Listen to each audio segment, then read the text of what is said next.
Where are you from? Hey, hello guys. Nama saya. Jangan lupa follow. Besok ah. Subscribe. Jangan lupa subscribe. Klik videonya. Jadi aslinya saya bukan luar Batang, Kampung Japat di sisi timur Pelabuhan Sunda Kelapa. Umur 2 atau 3 tahun. Bapak Ibu bawa saya ke Makassar, balik ke Sulawesi. Kemudian 1-2 tahun, 2 atau 3 tahun di sana mungkin. Artinya sekitar di atas 5 tahun lah, tapi di bawah 10 tahun. Saya udah balik ke Jakarta dan tinggalnya langsung di luar Batang. Dan di sini memang lebih dikenal Kampung Bugis sih. Kampung Bugis, makanya berani masuk kemari karena punya predikat Kampung Bugis ya. Iya, artinya banyak saudara lah. Banyak saudara ya. Kita walaupun nggak ada hubungan darah, tapi kalau namanya sama-sama Bugis sudah bilangnya saudara.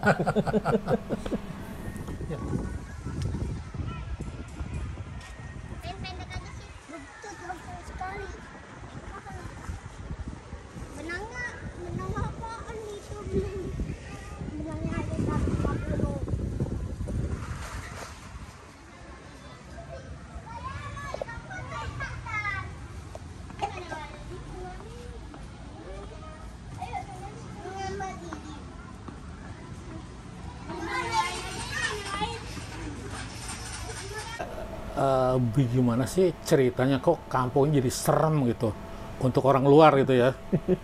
Wih, Bugis, wih, luar Batang.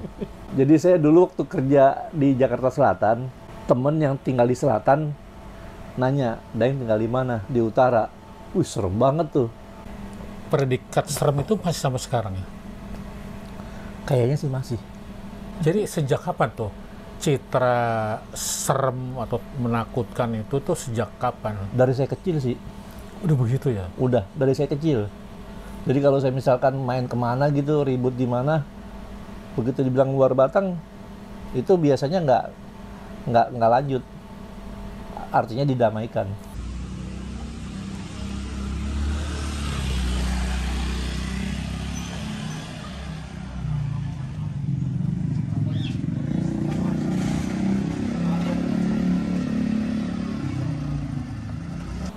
Apakah memang ada cerita sebelumnya yang menggiring predikat kampung yang menakutkan itu sudah terbentuk? Pelabuhan itu kan pasti daerah keras. Ya, setuju. Pelelangan ikan daerah keras. Ya. Nah, di sini bersebelahan dengan pelabuhan, bersebelahan dengan pelelangan ikan, pasar ikan. Bersebelahan dengan 2 kawasan keras. Ya, jadi terbentuk itu. Iya, masyarakatnya pun kerjanya kalau nggak di pelabuhan, di pelelangan ikan. Artinya memang secara nggak nyadar berada di area yang keras nih. Di antara suku Banten, Bugis, Makassar, itu yang dominan yang mana? Kalau saya sih melihat Banten, Bugis, Makassar berimbang sih. Tapi banyak orang bilang enggak, ini lebih ke Bugis gitu atau enggak lebih ke Makassar. Tapi kan tahun 1950 atau 60-an itu pernah terjadi konflik antara Banten dan Makassar. Itu ngeri itu kalau ingat zaman itu. Betul-betul ngeri banget. Itu yang ngalamin bapaknya Daeng atau Daeng sendiri? Kalau saya masih kecil. Sempat tahu kejadian itu. Sempat tahu. Tapi cuma taunya artinya ada saling baku bunuh aja. Konflik sampai ke tempat-tempat lain gitu? Nggak sampai ke kampung sih, cuma di area pasar ikan aja. Pasar ikan aja ya? Iya. Soal tuh etnik Banten artinya Kulon ya? Iya, Kulon. Dengan Bugis atau Makassar itu kayaknya apa ya, musuh historis. Iya. Tapi itu dulu.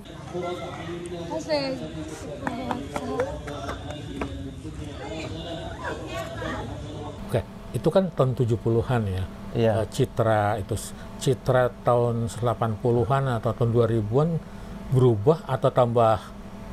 Soalnya kan tahun 2000-an itu sudah ada tekanan-tekanan ekonomi seperti Krismon dan lain. Apakah itu membentuk lagi menjadi menakutkan apa enggak?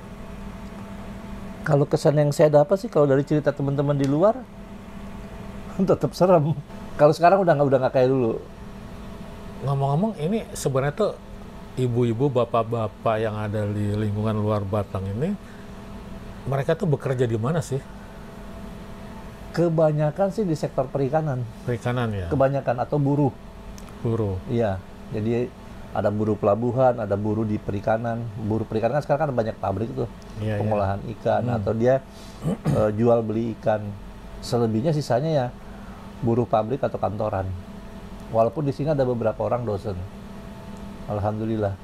Tapi kan nggak seburuk dugaan orang luar ya terhadap luar Batang ya. Semua itu kan tentunya luar Batang ini kan bisa menjadi religi karena ada faktor keberadaannya masjid luar Batang ya. Betul, betul.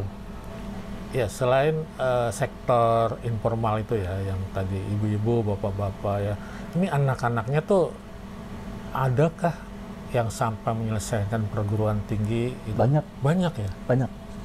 Udah berubah dong berarti kan? Ya, secara ini sih berubah banyak, Pak. Banyak, cuma kalau dibilang mental pemberaninya itu nggak hilang. Karakternya nggak berubah. Contoh karakter luar Batang gimana sih? Berani gitu, artinya Berani ya? saklek. Kalau dia nggak suka, ngomong aja nggak suka. Ya, kita kembali ke sejarah etnik di sini ya. Ini kan etniknya ada berapa? 3 ya? Banyak ya? Banyak sih, artinya ada Madura, ada Bugis, ada Makassar, ada Banten, ada Cirebon, Tegal. Nah, enggak, kita yang apa tuh? Dominan saja. Bugis, Makassar, Jawa. Orang Jawa di sini juga punya mentalitas yang sama. Sama. Waduh. Sama. Jadi mentalitas orang Bugis yang di Bugisnya atau di Makassar sampai kemarin beda lagi. Iya, beda. Jadi membentuk mentalitas baru. Mentalitas baru. Etnis yang dominan itu, suku bangsa yang dominan itu di dalam susunan hunian itu membuat klaster atau membaur. Kalau zaman dulu saya masih kecil, itu ada secara nggak sengaja ada kayak klaster. Iya. Ada nih, titik ini lingkungannya dominan Arab, lingkungan ini dominannya Jawa, lingkungan ini dominannya Bugis Makassar. Nah, di mana tuh lokasinya yang Bugis di Makassar, di mana? Kalau ini lingkaran masjid plus sedikit itu Arab. Arab.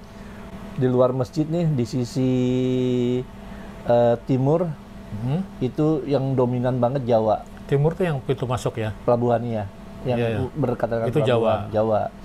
Kalau yang daerah lapangan bola, yang sisi barat, itu Bugis Makassar. Itu yang dekat Yayasan Darul Falah? Iya. Pak, kalau Masjid Darul Falah mana, Pak? Darul Falah ini Pak masuk ikutin jalan aja nih. Ikut jalan? Ikutin jalan gang. Terus? Ikutin aja, bentar kanan, mentok ke kiri ya. Terima kasih, ya. Ya.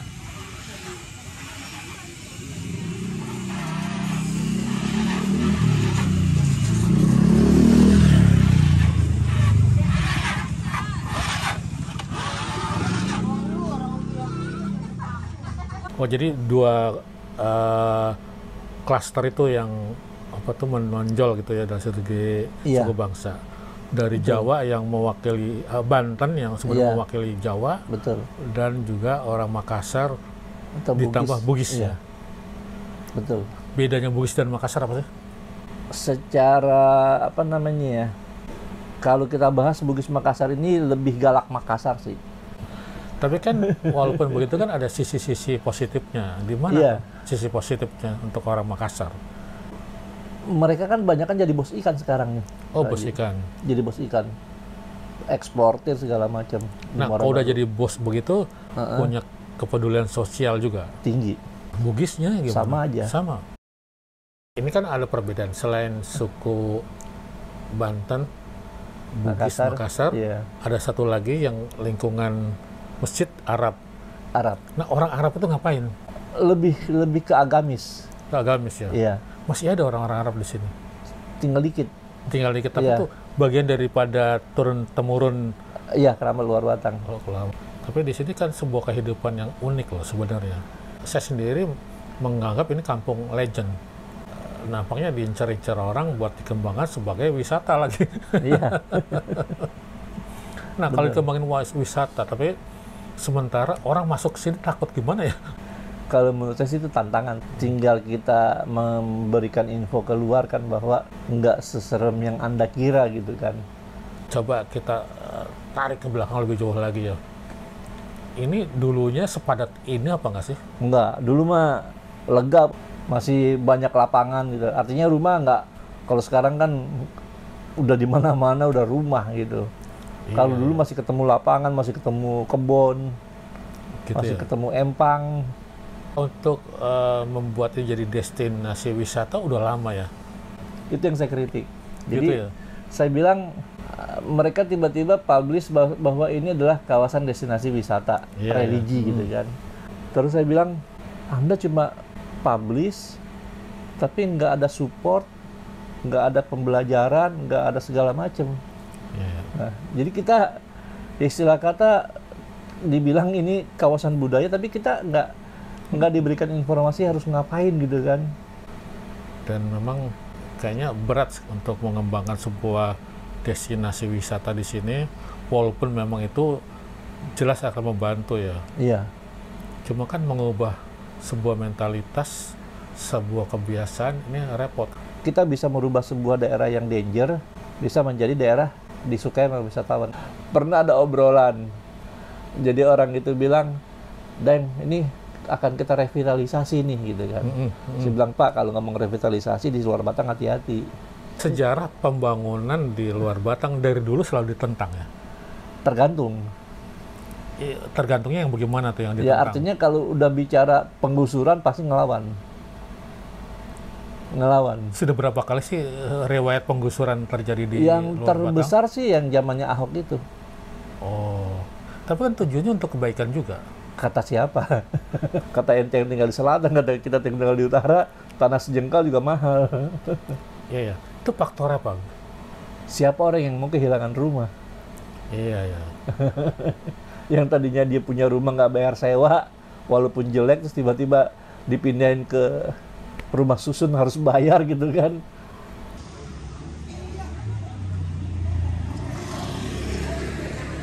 Ya, ini kampung benar-benar living. Benar-benar living. Gitu iya, kan. iya, Kemudian iya. adat istiadat masih kental. Ke apa namanya? Keakraban sesama penduduk masih kental.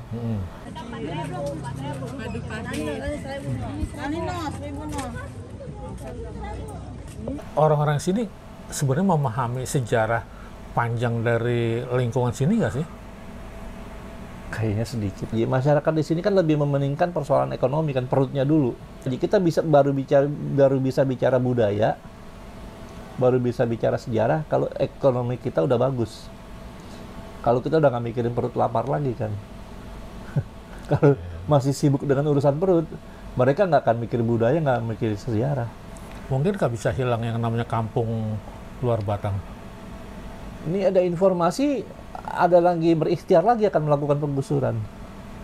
Penggusuran atau pembangunan, kita harus bedakan. Kalau kami bilangnya penggusuran. Saya tetap berbicara Iya, pembangunan. karena kalau bicara pembangunan kan yang Anda yang bangun, Anda yang nikmati kan. Kami tergusur kan. Dengar-dengar mau bangun apa? Infonya sih macam-macam, ada yang bilang apartemen, ada yang bilang kondominium. Kalau rencana yang dulu sih kondominium. Ya memang ini yang harus dipikirkan oleh pengambil kebijakan yang mau mempertahankan ini sebuah kampung yang punya nilai budaya, sejarah dan lain-lain, atau memang udah merubah total semuanya ini menjadi sebuah kampung yang tradisinya hilang. Betul.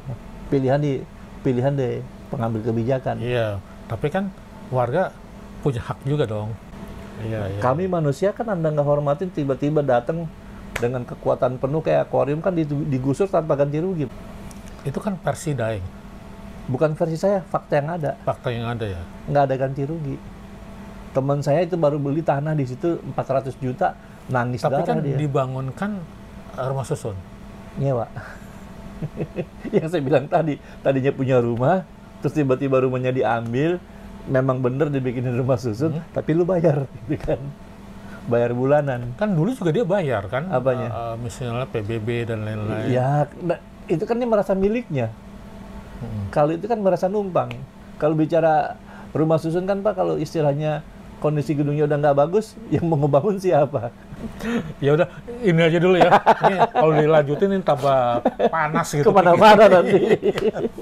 Kalau kita niatnya adalah bagaimana mengungkap ini sebuah dari garis sejarah sampai sekarang gimana dari segi sosialnya. Ternyata sosialnya seperti ini, dinamikanya sangat tinggi sekali. Sangat tinggi. Sebuah kawasan yang punya latar belakang sejarah yang bagus, punya historical yang keren, kayaknya harus kita coba kulik lagi, kita betul-betul bisa wujudkan kawasan ini menjadi sebuah kawasan yang membanggakan.